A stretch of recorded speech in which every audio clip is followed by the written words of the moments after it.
పరలోకమందున్న మా కన్న తండ్రి, మీ యొక్క ఘనమైన శ్రేష్టమైన అతి పరిశుద్ధమైన నామమునకు స్తుతులు స్తోత్రాలు చెల్లిస్తున్నాం. నేను మరొకసారి మీ పునరుద్ధాన దినము రోజున మేమందరమును ఇటు విధంగా కలుసుకొని తండ్రి మీ మాటలను తండ్రి ధ్యానించుకున్నటకు మీరు మాకు దయచేసిన ఈ గొప్పతన అవకాశాన్ని బట్టి మీకే స్తుతులు స్తోత్రాలు. తండ్రి, ఇంతవరకు నేను ఆ పాటలు యందు మిమ్మల్ని గణపరిచాం. అలాగే మీ పిల్లలు తండ్రి మీ మాటలు తండ్రి కొన్ని విషయాలు చెప్పారు, కంఠస్థవాక్యాలు చెప్పారు. అందరి బట్టి మీకే స్తుతులు స్తోత్రాలు చెల్లిస్తూ ఈ సమయంలో మీ మాటలను తండ్రి మేము ధ్యానించుకొని పోవచ్చుండగా, ధ్యానిస్తున్న ప్రతి మాట ఎంత విలువైనవో ఎంత గొప్పవో తండ్రి మీ మాటలు. అలాంటి మాటలు మేము ధ్యానిస్తున్నప్పుడు భయముతోనూ భక్తితోనూ తండ్రి మీ మాటలను ధ్యానించులాగున కృప దయచేస్తారని చెబుతున్న నాకు మీ యొక్క పరిశుద్ధాత్మ సహాయాన్ని అనుగ్రహించమని తండ్రి, మీ పిల్లలకి ఏదైతే అవసరమో అదే బోధించులాగున నాకు మంచి జ్ఞానాన్ని దయచేస్తారని వేడుకొనొచ్చు. ఈ ప్రార్థన యేసుక్రీస్తు నామంలో అడిగి వేడుకొనుచున్నాం పరమ తండ్రి. Amen, amen. రైట్, మొదటిగా తండ్రి అనే దేవునికి నా హృదయపూర్వకమైనటువంటి కృతజ్ఞతాస్తుతులు చెల్లిస్తూ ఉన్నాను. అలాగే చేరు వచ్చిన దేవుని పిల్లైన మీ అందరికీ మన ప్రభు ప్రియరక్షకుడైన యేసుక్రీస్తు నామంలో నా హృదయపూర్వకమైనటువంటి వందనాలు తెలియజేస్తున్నాను. అందరికి కూడా దేవుని యొక్క మహాకృపను బట్టి మరి యొక్క ఈ పునరుద్ధాన దినము రోజున మనందరము కూడా కుటుంబముగా ఆయుష్ ఆరోగ్యాలతో దేవుని సన్నిధిలో మనం నిలబడి ఆయన గొప్పదైన మాటలు నేర్చుకొనడానికి దేవుడు మనకు దయచేసిన ఈ గొప్పతన అవకాశాన్ని బట్టి మనం ఎల్లప్పుడూ దేవునికి స్తుతులు చెల్లించే వారంగా ఉండాలి. మరే రోజు మరికొన్ని మాటలు మనము ధ్యానించుకోవడానికి ప్రయత్నించేద్దాం. మీరందరికీ వాక్యం వినడానికి ఆసక్తి ఉంటే నేను చెబుతాను. ఎందుకనంటే వాక్యం అనేది చాలా విలువైనది, అది వృధా పోకూడదు. నీళ్ళు ఎక్కడైనా ఎక్కువగా వస్తున్నాయంటే, ఎక్కువగా వెళ్ళిపోతున్నాయంటే మనం కట్టేస్తాం. ఎందుకు? వేస్ట్ కాకూడదు, వృధా కాకూడదు అని.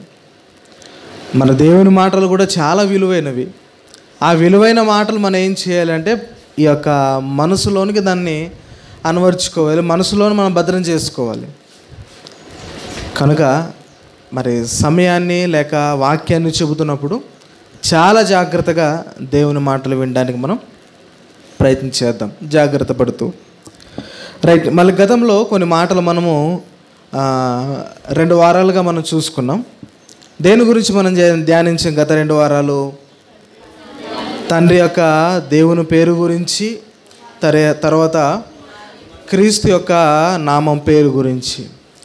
వీరిరువురి యొక్క వారి పేర్లు మనకు నిజమైన పేర్లు ఏంటో మనకు తెలుసా అని అంటే బైబిల్ ప్రకారంగా మనం ఆలోచన చేసాం. మనకు తెలియదు అని బైబిల్ చాలా స్పష్టంగా చెప్పింది.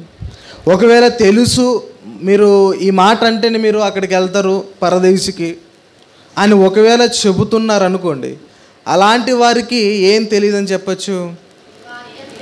వాక్యం తెలీదు, దేవుని పేరు తెలీదు.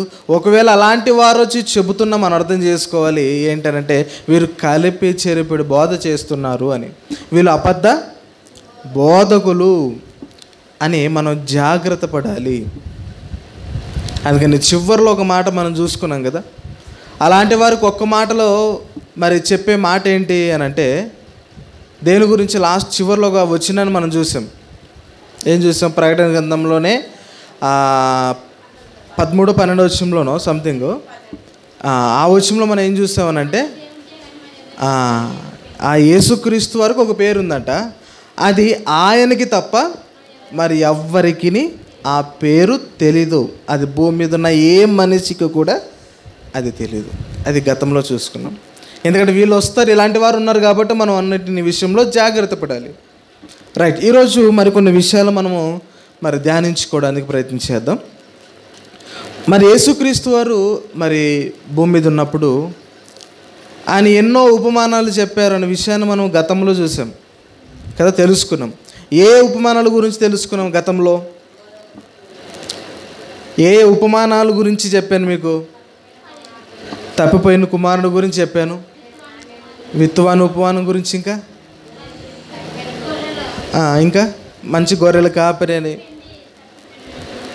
అది మొత్తం దాని కింద వచ్చేస్తుంది. తప్పిపోయిన గొర్రె దాని కింద మొత్తం.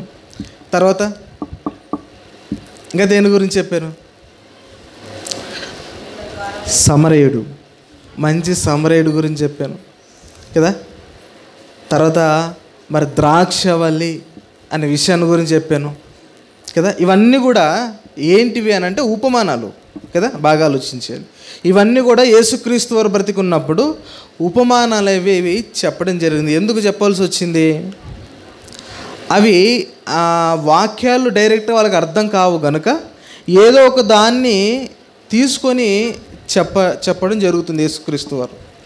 ఎందుకు చెప్పాల్సి వచ్చిందంటే వాళ్ళకి అర్థం కావడానికి, ఆ విషయాన్ని వారి ఎద్దగా చేర్చడానికి ఉపమానాలు అనేది యేసుక్రీస్తు వారు ఎక్కువగా ఉపయోగించారు కదా. ఇప్పుడు ఈ ఉపమానాల్లోనే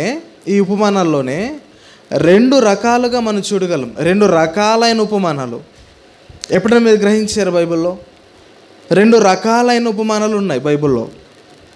ఎలాంటివి? ఉదాహరణ మనకు అర్థం కావడానికి చెప్తాను. ఏంటంటే, ఉపమానం అనేది మొదటి నుంచి చివరి వరకు పూర్తి ఉపమానం ఉంటుంది ఒక విషయాన్ని గురించి. మరొక ఉపమానం ఏంటంటే డైరెక్ట్గా ఆ సంఘంతో మాట్లాడుతూ, డైరెక్ట్గా ఆ ప్రజలతో మాట్లాడుతూ, మధ్యలో ఒక ఉపమానాన్ని యాడ్ చేస్తూ ఉంటాడు ఆయన. అర్థమైంది నా మాట? మొత్తము ఒక దాని గురించి మొత్తం వివరణ అనేది ఇస్తాడు. మొదటి ఉపమానం మనకు తెలుసుకుంటున్న ఉపమానాలు. కానీ మరొకటి ఉపమానం ఏంటంటే ఏదైనా తన ప్రజలతో కానీ సంఘముతో డైరెక్ట్గా ముఖాముఖి మాట్లాడేటప్పుడు మధ్యలో ఒక ఉపమానాన్ని ఎత్తుకుంటాడు. అది మరొక రకమైన ఉపమానం. ఇప్పుడు ఉదాహరణకి బైబిల్లో ఒక ఉపమానాన్ని మనం చూద్దాం. ఆ ఉపమానం ఏంటంటే లూకా సువార్త 13వ అధ్యాయము, లూకా సువార్త 13వ అధ్యాయము 6వ వచనం నుంచి ఒకసారి మనం ఆలోచించగలిగితే, లూకా సువార్త 13వ అధ్యాయము 6వ వచనం నుంచి ఒకసారి ఆలోచించగలిగితే, మరియు ఆయన వారితో ఈ ఉపమానం చెప్పాను. ఏం చెప్తున్నాడు యేసుక్రీస్తు వారు? ఒక ఉపమానాన్ని చెబుతున్నాడట. చాలా జాగ్రత్త ఆలోచించేద్దాం. ఒక మనుషుని ద్రాక్ష తోటలో అంజూరపు చెట్టు ఒకటి నాటబడి ఉండెను. అతడు దాని పండ్లు వెదగా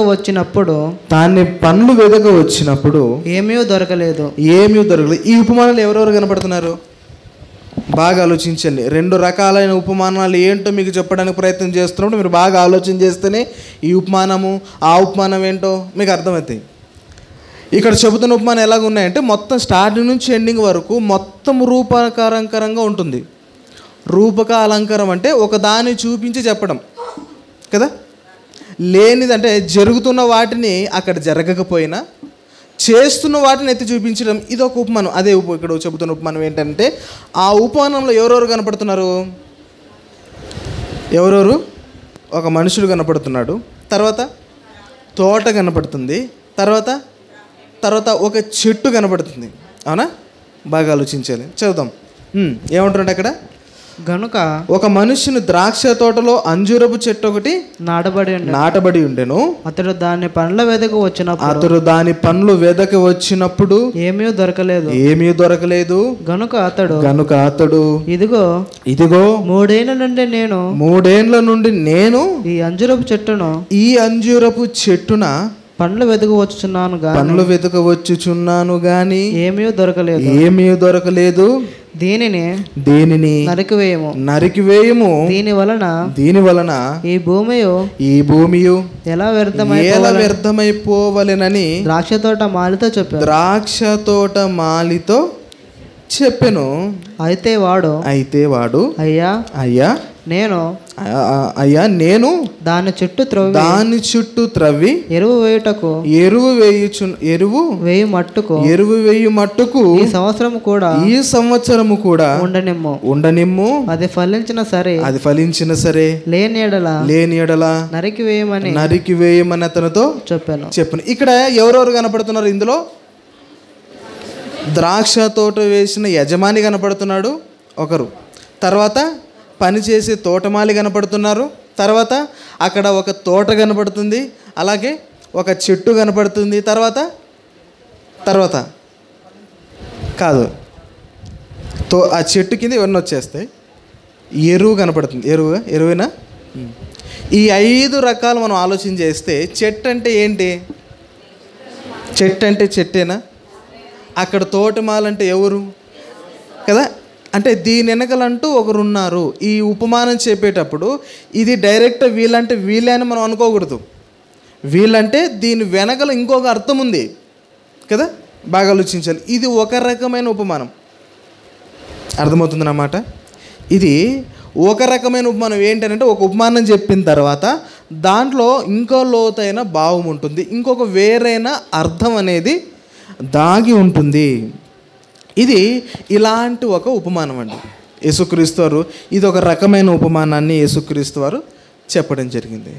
ఇప్పుడు బైబిల్లో మరొక ఉపమానాన్ని, ఇంకో రకమైన ఉపమానం ఏంటో ఈరోజు మనం బాగా చాలా జాగ్రత్తగా ఆలోచించాలి. రైట్. మత్తయి సువార్త 7వ అధ్యాయం. మత్తయి సువార్త 7వ అధ్యాయము మొదటి నుంచి కొన్ని విషయాలు మనం చాలా జాగ్రత్తగా ఆలోచించాలి. మత్తయి సువార్త 7వ అధ్యాయము మొదటి నుంచి 5 వచనాల వరకు మనం చాలా జాగ్రత్తగా చదవాలి. ఫస్ట్ ఒక రకమైన ఉపమానం ఎలా ఉంటుందంటే మొత్తం ఒక దాని గురించి చెబుతూ దాంట్లో మరొక భావం ఉంటుంది, అదొక రకమైన ఉపమానం. ఇప్పుడు యేసుక్రీస్తు వారు మరొక ఉపమానాన్ని చెబుతూ అక్కడ సందర్భం బాగా ఆలోచన చేస్తే డైరెక్ట్గా ఇప్పుడు నేను మీతో ఎలాగైతే మాట్లాడుతున్నానో అలాగే వారు కూడా యేసుక్రీస్తు ప్రభుల వారు అక్కడున్న సమాజంతో మాట్లాడుతున్నప్పుడు మీరు ఎలా ఉండాలి, మీరు ఎలా ఉండకూడదు డైరెక్ట్గా మాట్లాడుతున్నప్పుడు సడన్గా ఒక చిన్న ఉపమానం అక్కడ తగులుతుంది మధ్యలో. అదేంటో మనం బాగా ఆలోచించాలి. చూద్దాం. మీరు తీర్పు తీర్చకుడి. 7వ అధ్యాయం మొదటి నుంచి ఆలోచించగలిగితే, మీరు తీర్పు తీర్చకుడి, అప్పుడు మిమ్మును గూర్చి తీర్పు తీర్చబడదు. మీరు తీర్చు తీర్పు చొప్పుననే మిమ్మును గూర్చి తీర్పు తీర్చబడును. మీరు కొలత చొప్పునే మీకును కొలవబడును. నీ కండెలోనున్న దూలము నెంచక.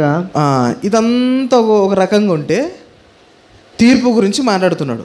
తీర్పు గురించి మాట్లాడేటప్పుడు సడన్గా ఉపమానం చెప్పాడు చూడండి, బాగా ఆలోచించాలి. ఇక్కడ డైరెక్ట్గా ఆడియన్స్తో అక్కడున్న జనాంగంతో డైరెక్ట్ యేసుక్రీస్తు మాట్లాడుతూ డైరెక్ట్ ముఖాముఖిగా మాట్లాడుతున్నాడు.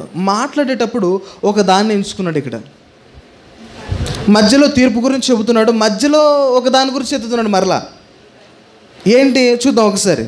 నీ కంటిలోనున్న దూలము నెంచక నీ సహోదరుని కంటిలోనున్న నలుసును చూచుటేలా. నీ కంటిలో దూలం ఉండగా నీవు నీ సహోదరుని చూచి నీ కంటిలోనున్న నలుసును తీసివేయమని చెప్పునేలా. వేషధారి మొదట నీ కంటిలోనున్న దూలమును తీసివేసుకొనుము. అప్పుడు నీ సహోదరుని కంటిలోనున్న నలుసును తీసివేయుటకు నీకు తేటగా కనబడుతుంది. ఇక్కడ డైరెక్ట్ మాట్లాడుతున్న యేసుక్రీస్తు మధ్యలో ఒక మన ఏంటి అర్థం కావడానికి చెబుతున్న మాట ఏంటంటే ఒక దూలము, నలుసు, ఈ రెండింటి గురించి చెప్పాడండి. అక్కడ తీర్పు గురించి మాట్లాడుతూ చెబుతున్నాడు కదా, మధ్యలో ఈ కన్ను గురించి ఎందుకు వచ్చింది, ఇక దూలం గురించి ఎందుకు వచ్చింది, ఈ నలుసు గురించి ఎందుకు వచ్చింది, బాగా చాలా జాగ్రత్తగా ఆలోచించాలి. ఈ మాటలు చాలా విలువైనది. యేసుక్రీస్తు వారు ఎక్కడ చెప్పినా సరే చాలా విలువైనవండి, చాలా గొప్పవి కదా. అవి చాలా విలువైన. ఎవరు చెప్పారు ఆయనకి ఆ మాటలు చెప్పని? కదా. తండ్రి అయిన దేవుడు పరలోకములో ఆయనకి యేసుక్రీస్తు వారు భూమి మీద ఉన్నప్పుడు కూడా చెప్పిన మాట ఏంటి? నేను పరలోకంలో ఉన్నప్పుడు నేను ఏవైతే విన్నానో అవే మీ మధ్యకు వచ్చి బోధిస్తున్నాను అంటాడండి కదా. అంత విలువైన మాటలు ఎక్కడుందన్నమాట? ఒకసారి యోహాను సువార్త 7:16 చూడగలిగితే అక్కడ అదొక మాట కనబడుతుంది. అక్కడ ఏమంటున్నాడో చూద్దాం ఒకసారి. యోహాను సువార్త 7:16 అక్కడ మాట అంటున్నాడు. ఏమంటున్నాడు? అందుకు యేసు, నేను చేయబోదా నాది కాదు. ఎవరిదట? బాగా ఆలోచించాలి. యేసుక్రీస్తు వారు చెబుతున్న ప్రతి మాట కూడా చాలా విలువైనవి. అవి ఎక్కడి నుంచి నేర్చుకుని వచ్చాడట? పరలోకంలో ఉన్నటువంటి దేవుని దగ్గర నుంచి ఆయన బోధిస్తే నేను నేర్చుకుని వచ్చి మీ మధ్య చెబుతున్నాను. మరలా చదువుదాం మాట. ఏమంటున్నాడు ఇక్కడ? అందుకు యేసు నేను చేయబోదా నాది కాదు. ఎవరిది కదట? నాది కాదు. యేసుక్రీస్తు వారిది కాదు. మళ్ళీ ఎవరిదట? నన్ను పంపిన వానిదే అంటున్నాడు కదా. ఎక్కడి నుంచి వచ్చింది బోధ? ఇప్పుడు యేసుక్రీస్తు వారు చెబుతున్న ప్రతి మాట, ఉపమానాలు కానీ, ఇప్పుడు మనం చదువుకుంటున్న ఈ 7వ అధ్యాయంలో ఉన్నటువంటి మాటలు కానీ ఎక్కడి నుంచి వచ్చినవి? దేవుని యొద్ద నుంచి, అంటే పరలోకము నుంచి వచ్చిన మాటలు. మనకు అర్థం కావడానికి ఇవి ఎంత విలువైనవో మనకి తెలియాలంటే, మన చిన్నప్పుడునండి, ఇప్పుడైతే ఫోన్లు వచ్చాయి కానీ చిన్నప్పుడు దూర ప్రాంతంలో ఎవరైనా మన బంధువులు కానీ స్నేహితులు కానీ ఉన్నప్పుడు మనం ఏం చేసేవాళ్ళం?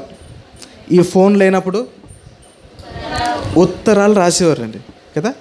ఎందుకు రాసేవారు? వారి యోగక్షేమాల గురించి తెలుసుకోవడానికి, మన యోగక్షేమాల గురించి వాళ్ళకి తెలియడానికి ఈ ఉత్తరాలు రాసేవారు కదా. ఎప్పుడైతే అంత దూరం నుంచి ఉత్తరం మన దగ్గరకు వచ్చింది అనుకోండి, ఇప్పుడు మనకి తెలియదు కానీ ఆ విలువ అప్పట్లో ఎలా ఉండేది తెలుసా? ఆ ఉత్తరాలు మనం రాసిన తర్వాత ఉత్తరము గురించి ఎన్నో రోజులు ఏం చేసేవారు? ఎదురు చూసేవారు కదా. ఎన్నో రోజుల నుంచి అండి. ఈరోజు పంపించాను అనుకోండి, అది చేరడానికి 3-4 రోజులు పట్టేది, అవునా? తర్వాత అక్కడి నుంచి ఇక్కడ రావడానికి చెప్పలేం, వాళ్ళు ఎప్పుడు పంపిస్తారో చెప్పలేం కదా. అక్కడి నుంచి ఇక్కడికి వచ్చేంత వరకు మనం ఎదురు చూపులు. హాస్టల్లో ఉన్న పిల్లలు కూడా ఏం చేసేవారు? దూరం ఉన్నాక హాస్టల్ పిల్లలు కూడా తల్లిదండ్రులకు ఉత్తరాలు రాసేవారు. నాన్న మేము ఇక్కడ బాగున్నాం, మీరు ఎలా ఉన్నారు? మీరు కూడా బాగున్నారని చూడకపోయినా, చెవిలో మాట వినకపోయినా ఏం చెప్తాం? బాగున్నాము అని తల ఉంచి ఈ యొక్క పత్రిక నేను రాస్తున్నాను, ఈ లేఖ మీకు రాస్తున్నాను అని చాలా చక్కగా అక్కడ పంపించిన తర్వాత అక్కడి నుంచి తల్లిదండ్రుల నుంచి మన దగ్గరకు వచ్చింది అనుకోండి, ఎట్లా చదువుతాం దాన్ని? ఆ మాటల గురించి ఎంతో ఎదురు చూస్తూ కదా. ఆ ఉత్తరం వచ్చిందనగానే ఎక్కడో ఉన్న మనం పరిగెత్తుకుంటూ వచ్చి ఏం చేస్తాం? ఆ ఉత్తరంలో ఏం రాశాడు మా నాన్న, మా అమ్మ ఏం రాసింది కదా, నా బంధువులు ఏం రాశారు అని అప్పట్లోనండి అంత విలువ. అంటే ఎంతో దూరంగా ఉన్న ఆ వ్యక్తులు, ఆ బంధువులు, ఆ స్నేహితులు ఆ ఒక లేఖ రాస్తే మన దగ్గరకు వచ్చేంతవరకు ఎంత ఎదురు చూపులో, ఎంత విలువైనది వాటిగా మనం గ్రహిస్తామో కదా. ఎంత ఆనందం కదా. అప్పుడు మీరు ఎప్పుడైనా రాశారా? రాసిన వాళ్ళకి దాని విలువ ఏంటో అర్థమవుతుంది. ఎందుకనంటే ఇప్పుడు ఫోన్లు వచ్చాయి కాబట్టి నెక్స్ట్ మినిట్ ఎవరికి కావాలన్నా వెంటనే మనం చేసేస్తున్నాం కదా. మనిషి విలువ అప్పట్లో ఎక్కువ ఉండేది, ఇప్పట్లో మనిషి విలువ తగ్గిపోయి ఫోన్ విలువ ఎక్కువైపోయింది కదా. అలాంటి స్థితికి వచ్చింది ఇప్పుడు ప్రస్తుతానికి. అంటే అప్పట్లో ఎవరితో మాట్లాడాలన్నా, ఒక సమాచారం మన దగ్గర రావాలన్నా ఆ సమాచారం ఎంతో విలువైనదిగా, ఎంతో బాధ్యతగా మనం చూసేవాళ్ళం కదా. ఒక వ్యక్తి రాసిన లేఖకే ఇంత ప్రాధాన్యత ఇస్తున్నప్పుడు మరి యొక్క బోధ ఎక్కడి నుంచి వచ్చింది? ఈ యొక్క వాక్యం ఎక్కడి నుంచి వచ్చింది? పరలోకము నుంచి వచ్చిన బోధ ఇది. మరి అంత దూరం నుంచి వచ్చిన లేఖ రాసి మనకి ఇచ్చాడండి దేవుడు. ఇప్పుడు మరి మనం ఇంకెంత జాగ్రత్త ఉండాలి వాక్యం మీద కదా. ఇంకెంత జాగ్రత్తగా దేవుని మాటలు వినపడుతున్నా ఏమిటి? ఇప్పుడు మనకి బైబిల్ వచ్చింది కానీ మన చేతిలోనికి బైబిల్ చెంత రాని వారు ముందు గతంలో మరి ఎంత ఆసక్తిగా ఉండేవాళ్ళు తెలుసా. అందుకనే ఏదైనా ఒక వస్తువు మన దగ్గర ఉందనుకోండి, దాని విలువ అది ఎప్పుడు విలువ తెలుస్తుంది? అది మన దగ్గర లేనప్పుడే తెలుస్తుంది కదా. అప్పుడు ఫోన్ లేదు, అప్పుడు మనిషి విలువలు బాగా తెలుస్తుంది. కానీ ఇప్పుడు ఫోన్ వచ్చింది, ఎనీ టైం మాట్లాడుతున్నాం, సెకండ్కి. ఇప్పుడు ఏం చేస్తామంటే ఎవ్వరు ఫోన్ చేసినా ఇట్లా కట్ చేసి పడేస్తాం. ఎందుకు? చాలా బిజీగా ఉన్నా నేను. అప్పట్లో మాట అనగలమా? అంత బాధ్యత, అంత బాండింగ్ ఉండేదండి అప్పట్లో కదా. ఇప్పుడు కూడా దేవుడు 66 పుస్తకాలు కలిగిన గ్రంథాన్ని మన చేతికి ఇచ్చాడు కదండి. అంత గొప్ప మాటలు యేసుక్రీస్తు భూమి మీదకి వచ్చి బోధించిన మాటలలో ఇప్పుడు మనం చదువుకుంటున్న మాటలు ఏంటి? అది 7వ అధ్యాయంలో మరలా చదువుదాం మాట ఏమంటున్నాడు, చాలా జాగ్రత్తగా చదవాలి. అందుకు యేసు 7వ అధ్యాయం మొదటి నుంచి చదువుదాం. మరలా ఏమంటున్నాడు? అటు తర్వాత యూదులు 7వ అధ్యాయం మొదటి వచనం, మీరు తీర్పు తీర్చకుడి, అప్పుడు మిమ్మును గూర్చి తీర్పు తీర్చబడదు. ఇక్కడ ఈ వచనాన్ని ఆలోచించేద్దాం. ఆగి వింటున్నారా? చాలా జాగ్రత్తగా ఆలోచించారు. ఇప్పుడు ఈ మాట చాలామందికి ఇష్టమైన మాట. తెలిసే మాట ఏ మాట? నేను చెబుతున్నా, మీ రియాక్షన్ నాకు కావాలి, అప్పుడు నేను ఇంకా బాగా చెప్పగలను. ఫస్ట్ వచనంలో ఏమంటున్నాడు? మీరు తీర్పు తీర్చకుడి, అప్పుడు మిమ్మును గూర్చి తీర్పు తీర్చకూడదు అని అంటున్నారు. ఇప్పుడు ఈ మాట అనేదేనండి ప్రతి ఒక్కరికి చాలా ఇష్టం అంట. ఎలా ఇష్టం? ఎప్పుడైనా క్రైస్తవులు అయితే ఈ మాట కన్ఫామ్గా యూజ్ చేస్తారు. ఏ విధంగా? ఉదాహరణకి ఎవరైనా సరే, ఎవరైనా తప్పు చేసామనుకోండి, తప్పు చేసిన దగ్గరికి వెళ్ళి, అయ్యా నువ్వు ఇలా తప్పు చేస్తున్నావు, నువ్వు చేయకూడదయ్యా అని అన్నప్పుడు వెంటనే చెప్పే మాట ఏంటో తెలుసా? ఈ 7వ అధ్యాయం మొదటి వచనంలో ఏంటి? మీరు తీర్పు తీర్చకూడదు. నీకు తెలియదా? 7వ అధ్యాయం 1వ వచనంలో ఉంది. మళ్ళీ వచ్చినా మీ చెప్తారండి వాక్యం ఏమని? మీరు లోకానికి తీర్పు తీర్చేద్దని అంటున్నాడు కదా. మరి నువ్వు నా దగ్గరకు వచ్చి ఏం చెప్తున్నావు కదా? అర్థమవుతుంది నా మాట? అనేక మందికి ఈ వాక్యం అనేది నోటెడ్ ఉంటుంది, చాలా ఇష్టం, స్పెషల్ వాక్యం ఇది. ఎందుకు? ఎవరైనా సరే తప్పు చెప్పినా, తప్పు చేసినప్పుడు, తప్పు జరిగినప్పుడు అతని వల్ల నువ్వు ఇలా చేస్తున్నావు అన్నప్పుడు అతనికి రిటర్న్ వచ్చి చెప్పే మాట ఏంటి? నేను వచ్చి ఒక దగ్గరికి వెళ్ళి చెప్పిన తర్వాత నువ్వు తప్పు చేస్తున్నావు అన్నప్పుడు అతను చెప్తున్నాడు ఏమని? ఏముంది బైబిల్లో? నువ్వు నాకు వచ్చి చెప్తున్నావు ఏమని? నా తప్పు చేస్తున్నావు, ఇలాగ చేస్తున్నావు, నువ్వు నాకు చెప్పకూడదు అన్నట్టుగా చెప్తున్నాడు. ఈ వాక్యాన్ని బట్టి ఆలోచన చేస్తే కదా. ఈ విధంగా ఆలోచించేయాలా మాటను? బాగా ఆలోచించాలి. లోకస్తులు వాక్యాన్ని ఎలా ఉపయోగించుకుంటున్నారు చూడండి కదా.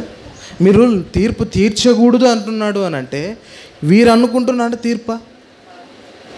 మరి ఏ విధమైన తీర్పుది? బాగా ఆలోచించాలి. అందుకనే ఈ యొక్క 5 వచనాలు అంటే చాలా విలువైన మాటలు ఉన్నాయి. అందుకనే ఈ మొదటి వచనంలో ఏమంటున్నాడు? మీరు తీర్పు తీర్చేద్దండి అని కొంతమంది ఈ విధంగా ఆలోచన చేస్తారు. ఇంకో కొంతమంది క్రైస్తవులు అయితే ఇంకేమంటారు తెలుసా? ఇప్పుడు నేను వాక్యం చెప్తున్నాను అనుకోండి, వాక్యం చెప్పి వాళ్ళ దగ్గర తప్పుడుగా చెప్తున్నారు అనుకోండి వాక్యాన్ని, వాళ్ళ దగ్గరకు వచ్చి అయ్యా నువ్వు బోధలో కొద్దిగా తప్పు చెబుతున్నావు, వాక్యం సరైనది కాదు, నువ్వు చెప్పేది కొద్దిగా రాంగ్ ఉంది అని చెప్పామనుకోండి, వాళ్ళు కూడా చెప్పే మాట ఏంటి? వెంటనే మీరు తీర్పు తీర్చకూడదు అని చెప్తున్నాడు.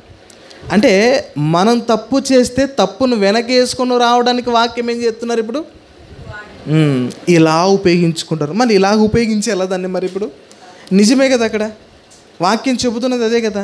మీరు తీర్పు తీర్చకని అంటున్నాడు, మరి వీళ్ళు చెబుతున్నది కూడా తీర్పు అదే తీర్చకూడదు అంటున్నారు. మరి ఏ విధమైన తీర్పు ఇది? బాగా ఆలోచించాలి. మన వాళ్ళు ఒక కోణంలోనే ఆలోచన చేస్తున్నాం కదా. లోకస్తులు కూడా తీర్పు అనగానే వీళ్ళు తప్పు చేసిన దాన్ని మీరు తప్పు అని చెప్పడం తీర్పే కదా.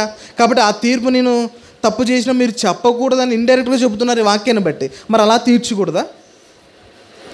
మరి ఏ విధమైన తీర్పు తీర్చకూడదు అంటున్నాడు ఇక్కడ.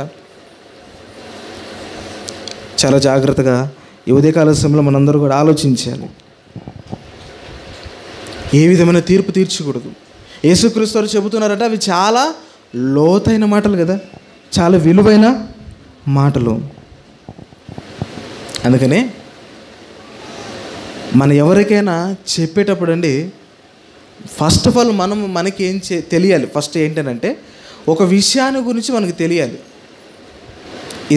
ఇప్పుడు జనరల్గా ఈ విషయాన్ని గురించి మాట్లాడేటప్పుడు ఫస్ట్ ఆఫ్ ఆల్ నేను ఏం చేయాలి, దీని గురించి తెలుసుకోవాలి. ఇప్పుడు మీకు చెబుతున్నానంటే అర్థం ఏంటి? ఫస్ట్ ఆఫ్ ఆల్ నేను తెలుసుకున్నాను. ఫస్ట్ ఏంటంటే తెలుసుకోవాలి, విధానం ఏంటో తెలుసుకోవాలి, తర్వాత విధానం ఏంటో తెలుసుకోవాలి. విషయం ఏంటో తెలుసుకోవాలి, తర్వాత విధానం ఎలాగ చెప్పాలో తెలుసుకోవాలి. అప్పుడు ఇతరులకు మనం చెప్పడానికి వీలుగా ఉంటుంది. ఇప్పుడు ఇదే మాట లోకస్తులు వచ్చి అడుగుతారు మిమ్మల్ని, ఏమని? తీర్పు తీర్చకూడదు కదా, ఇప్పుడు ఈ విషయాల్లో మేము తీర్పు తీర్చకూడదు అని, మేము తప్పులు చేసిన మేము సరిదిద్దుకోవడానికి, అంటే సరిదిద్దుకోవడం కాదు, ఆ తప్పు మా మీద పడుకోకుండా కదా, తప్పు ఇతరులు మమ్మల్ని చెప్పుకోకుండా, ఏలెత్తి చూపించుకోకుండా ఈ వాక్యాన్ని వాడుకుంటున్నారు. ఇప్పుడు మరి ఏం చేయాలి? ఇప్పుడు దీన్ని మనం ఎలా చెప్పాలి తెలియని వారికి? అందుకనే ఈరోజు మనం చాలా జాగ్రత్తగా ఆలోచించాలి. అందుకని బైబిల్లో ఇప్పుడు ఈ వచనానికి వచ్చేసరికేనండి, తీర్పు తీర్చకూడదు అని రాయబడింది కదా. ఒకసారి కొరింథీ పట్టణానికి వద్దాం. కొరింథీయులు రాసిన పత్రిక, కొరింథీయులు రాసినటువంటి మొదటి పత్రిక 6వ అధ్యాయము కొరింథీయులు రాసినటువంటి మొదటి పత్రిక 6వ అధ్యాయము 2వ వచనం నుంచి చూద్దాం. పరిశుద్ధులు లోకమునకు తీర్పు తీర్చుదురని మీరెరుగరా? మీ వలన లోకమునకు తీర్పు జరగవలసి ఉండగా మిక్కిలి అల్పమైన సంగతులను గూర్చి తీర్పు తీర్చుటకు మీకు యోగ్యత లేదా అంటున్నాడు. మన మత్తయి సువార్తలో మన యేసుక్రీస్తు వారు చెప్పిన మాటల్లో ఉన్నటువంటి మాట ఏంటి? అక్కడ తీర్పు తీర్చకూడదు అంటున్నాడు. మరి ఇక్కడ కొరింథీ పత్రికలో పౌలు గారు రాస్తున్న మాటలు ఏంటి? ఇక్కడ తీర్పు తీర్చేద్దు అంటున్నాడు. మరి ఏంటి విషయం? ఇప్పుడు 2 సందర్భాలు మన ఎదురు పెట్టాడండి దేవుడు. ఇప్పుడు రెండిట్లో ఏది కరెక్ట్ అంటారు? ఆలోచించాలి బాగా. ఈ రెండిట్లో ఏది కరెక్ట్? 2 కరెక్టేనా? 2 కరెక్ట్. ఏ విధమైన కరెక్ట్? ఇప్పుడు ఇక్కడికి వచ్చేసి మనం మత్తయి సువార్తతో చదువుకున్న మాట ఏంటి? అక్కడ మీరు తీర్పు తీర్చొద్దు అని అంటున్నాడా? తీర్చొద్దు అంటున్నాడు. మరి ఇక్కడికి వచ్చేసరికి, కొరింథీ పట్టణంలోకి వచ్చేసరికి పౌలు గారు మీరు తీర్పు తీర్చొచ్చు, తీర్చగలిగిన వారు మీరు అతి శక్తిమంతులు అని అంటున్నాడు. మరి యేసుక్రీస్తు వారు తప్పు చెప్పాడనా, లేదా పౌలు గారు తప్పు చెప్పారనా? ఇద్దరు కరెక్ట్గా చెప్పారు. మరి ఏ విధమైన తీర్పు ఇది? ఏ సందర్భం? ఆ తీర్పు ఏంటి, ఈ తీర్పు ఏంటి? ఇది దేవుని దగ్గర ఉన్న తీర్పా? ఆలోచించాలి బాగా. అంటే సంఘంలో సహోదరులు ఉండరా కదా? మరి ఏంటి తీర్పు? ఒకసారి పదును పెట్టాలి మన మైండ్కి. అక్కడ యేసుక్రీస్తు వారైతే తీర్పు వద్దు అంటున్నాడు. ఇక్కడికి వచ్చేసరికి మీరు ఇంకా తీర్పు తీర్చడానికి అంత అర్హత ఉంది మీకు అన్నట్టుగా చెబుతున్నాడు. మరి ఈ తీర్పు ఏంటి, ఆ తీర్పు ఏంటి? ఎప్పుడైనా ఆలోచన చేశారు మీరు? టక్కన మనకు వచ్చేది ఏంటంటే ఆ తీర్పు ఈ తీర్పు వేరు, రైట్, మంచిది. ఎలాగ వేరు అవుతుంది? అది సహోదరులకు, ఇది సహోదరులకే. మరి 2 ఎలాగైతే చెప్పండి మీరు? అదైనా కరెక్ట్ కావాలి, ఇదైనా కరెక్ట్ కావాలి. అది జనరల్గా ఆలోచించేయండి. ఇప్పుడు తీర్పు అని అంటున్నాడు, అక్కడ తీర్చకూడదు అంటున్నాడు, ఇక తీర్చచ్చు అంటున్నాడు. ఇప్పుడు ఇక్కడ పౌలు గారు కొరింథీ పట్టణంలో ఉన్నట్టు సంఘానికి చెప్తున్నాడు. మరి అక్కడ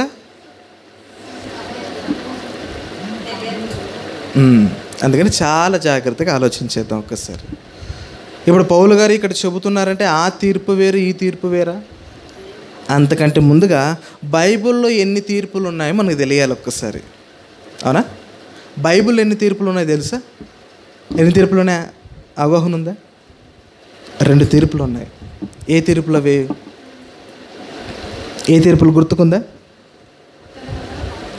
బైబిల్లో 2 తీర్పులు ఉన్నాయి, కానీ మనం వింటున్నది ఒకే ఒక తీర్పే కదా. ఆదికాండం నుంచి ప్రకటన గ్రంథం వరకు ఆలోచన చేస్తే బైబిల్లో 2 రకాల తీర్పులు ఉంటాయి.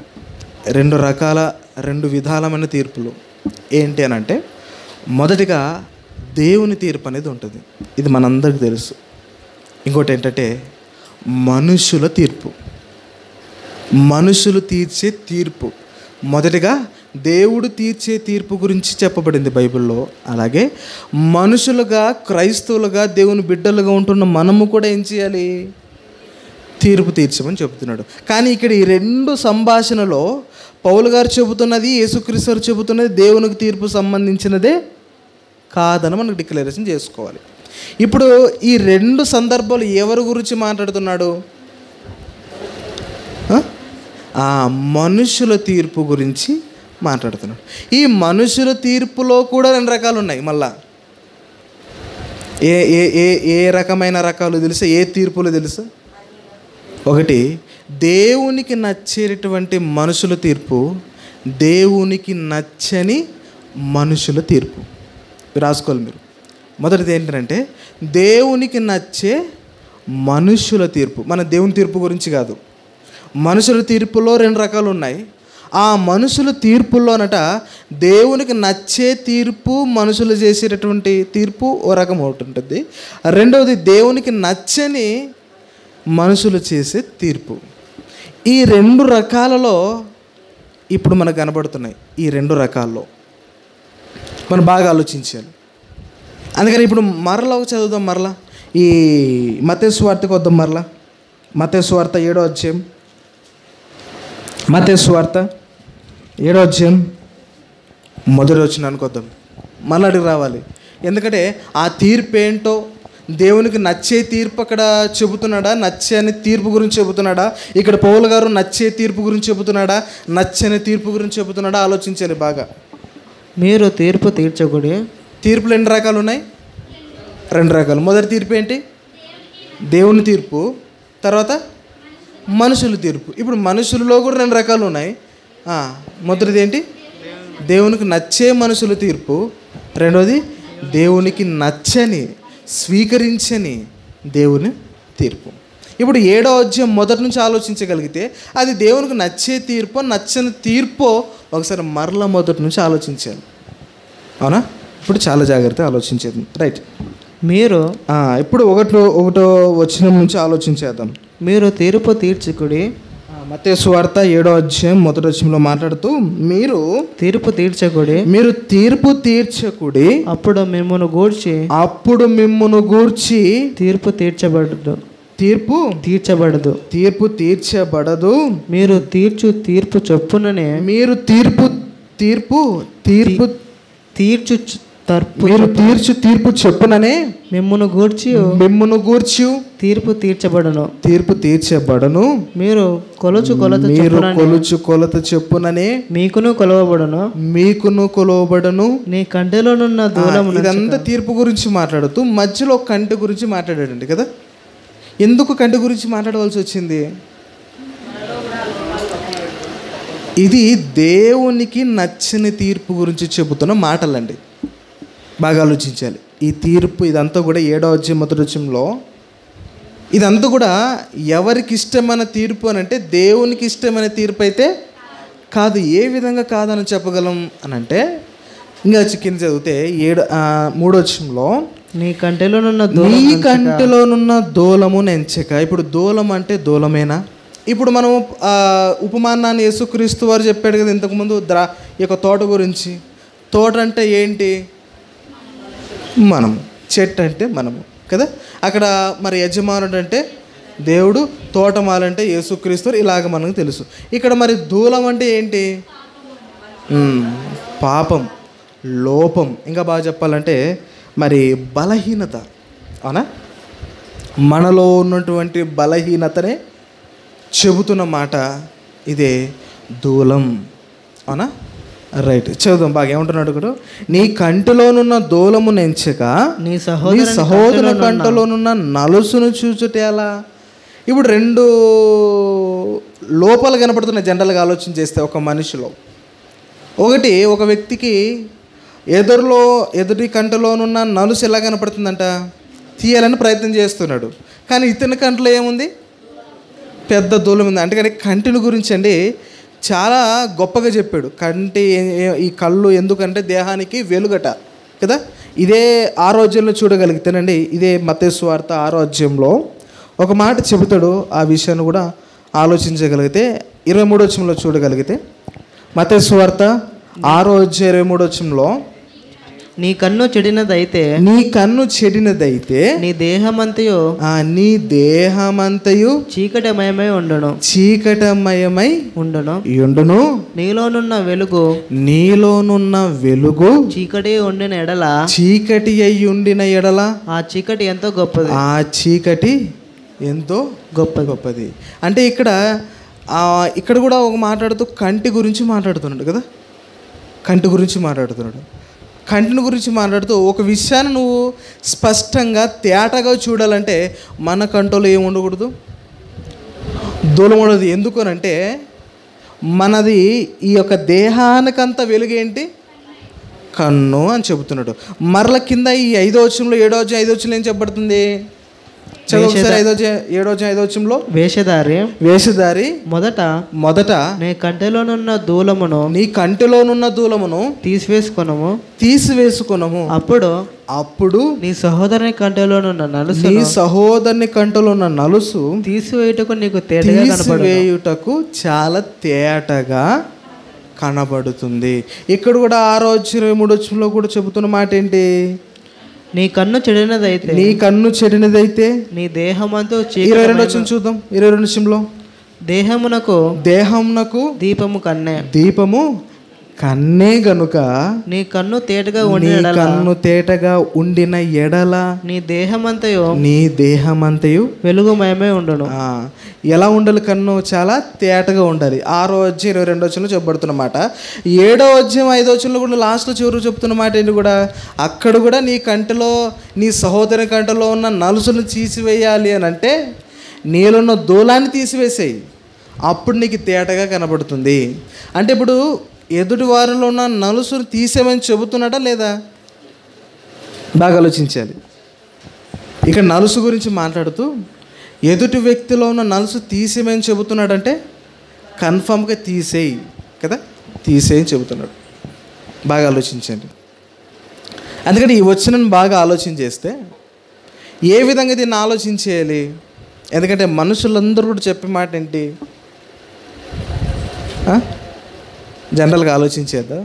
ఎవరైనా ఒక వ్యక్తిని మనం మోసం చేసాడు అనుకోండి, అప్పుడు మనం చెప్పే మాట ఏంటి? కన్ఫర్మ్ ప్రతి ఒక్కరి మాట అనే ఉంటారనుకుంటున్నాను నేనైతే. ఏ మాట? మనుషుల్ని అసలుకి మీరేమన్నానండి, మనుషుల్ని అయితే నమ్మకూడదండి. కన్ఫర్మ్ ఈ మాట అని అంటారా? కన్ఫర్మ్గా అంటారు. ఎవరు నమ్మకూడదు? కనిపించే సహోదరుని, కనిపించే వ్యక్తినట మనం ఏం చేయకూడదట? అస్సలు నమ్మకూడదండి. అంటే ఇతని ఫీలింగ్ ఏంటి? మన మనసులో ఉన్న ఫీలింగ్ ఏంటనంటే, నేను మంచివాడిని, ఇతరులు మోసం చేసేవారు. అదే కదా ఆ మాట ప్రతి ఒక్కరు అంటుంటారు కదా. కనిపించే ప్రతి వ్యక్తి కూడా ఈ మాట అంటాడు. మనసులో అసలుకి మధ్యకాలంలో నమ్మడానికి వీలు లేదంటే ప్రతి ఒక్కరు మోసం చేస్తున్నారు అని ఈ వ్యక్తి కూడా అంటాడు. ఆ వ్యక్తి కూడా ఏమనుకుంటాడు అప్పుడు? ఆ వ్యక్తి కూడా ఏమంటాడు? అందరూ మోసం చేస్తారండి మనల్ని, ఎవరు నమ్మడానికి వీలు లేదు అని అంటుంటారు. ఉదాహరణ మనకు అర్థం కావడానికి, ఒక 10 మంది దొంగలు ఉన్నారనుకోండి కదా. దొంగలు ఉంటారు. ఆ 10 మందిలో అధికారంగా ఒక వ్యక్తి ఉంటాడు, హెడ్గా. ఆ హెడ్ అతను మాట్లాడితే ఏమంటున్నాడంటే, ఒక ఇద్దరు గురించి, మీరందరిలో ఆ ఇద్దరు కొద్దిగా డేంజర్, అతను నమ్మకండి అని అంటున్నాడట. మీకు అర్థమవుతుంది ఈ సంభాషణలో? చేసే పని ఏంటి? దొంగ పని. కానీ వీరేం దేని గురించి మాట్లాడుతున్నారు? మరలా నమ్మకూడదు అని నమ్మకాన్ని గురించి మాట్లాడతారు. అంటే చేసేదే దొంగ పని అయితే దొంగ పని. మరలా వీళ్ళు మాట్లాడుకున్న మాట ఏంటి? నమ్మకాన్ని గురించి. వీళ్ళు మాట్లాడాలి అసలుగా మాట. దొంగతనం చేస్తూ దొంగతనం చేయకూడదని చెప్పితే ఎలా ఉంటుంది? ఇదే మొత్తం కూడా ఈ మాటలో ఉన్న సారాంశం ఏంటనంటే, దేవునికి నచ్చని తీర్పు అంటూ ఒకటి ఉందంట. ఏంటనంటే, మన మనసులో మన జీవితంలో ఎన్నో లోపాలు పెట్టుకొని ఎన్నో బాధ కలిగించేవి దేవునికి, పెట్టేసుకొని ఇతని కంట్లో చిన్న తప్పు కనపడితే మనం ఏం చేస్తాం? ఏలెత్తి చూపిస్తామట. ఇది దేవునికి నచ్చని తీర్పు. అర్థమవుతుందా? దేవునికి నచ్చని తీర్పు ఏంటనంటే ఇక్కడ చెబుతూ 7వ అధ్యాయం మొదటి నుంచి ఆలోచించగలిగితే ఇక్కడ చెబుతున్న మాట ఏంటంటే మీరు తీర్పు తీర్చకండి, అప్పుడు మిమ్మును గూర్చి తీర్పు తీర్చబడదు. మీరు తీర్పు చొప్పుననే మిమ్మును గూర్చి తీర్పు తీర్చబడను. మీరు కొలుత చొప్పుననే మీకును కొలవబడను. నీ కంటిలోనున్న దూలము నెంచక నీ సహోదరుని కంటిలోనున్న నలుసును చూచుట ఎలా? ఇప్పుడు ఆ నలుసు జనరల్గా ఆలోచించేదా? నేను ఒక వ్యక్తిలో చిన్న తప్పు కనపడుతుంది, ఆ తప్పును సరిదిద్దాలి అంటే నేనేం చేయాలి? మొట్టమొదటిగా నాలో ఏ తప్పు ఉందో మొదటిగా ఏం చేయాలి?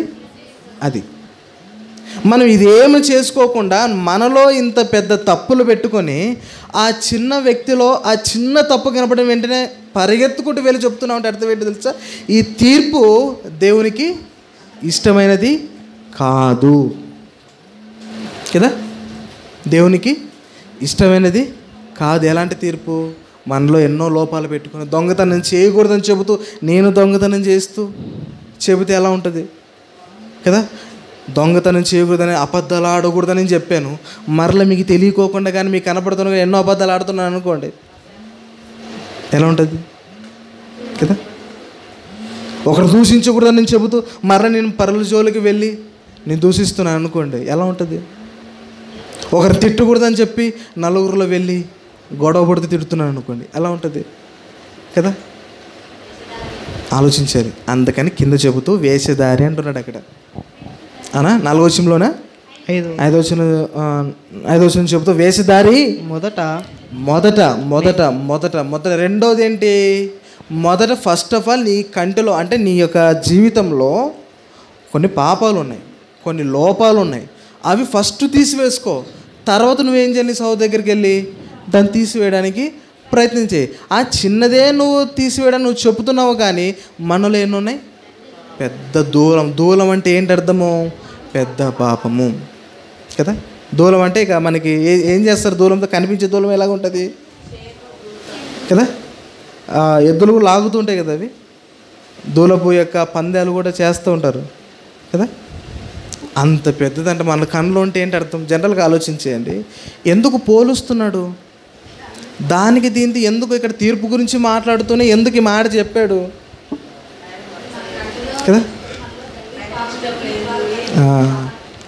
అందుకని ఆయనకి ఇష్టం లేని తీర్పు ఇది, వద్దు అంటున్నాడు.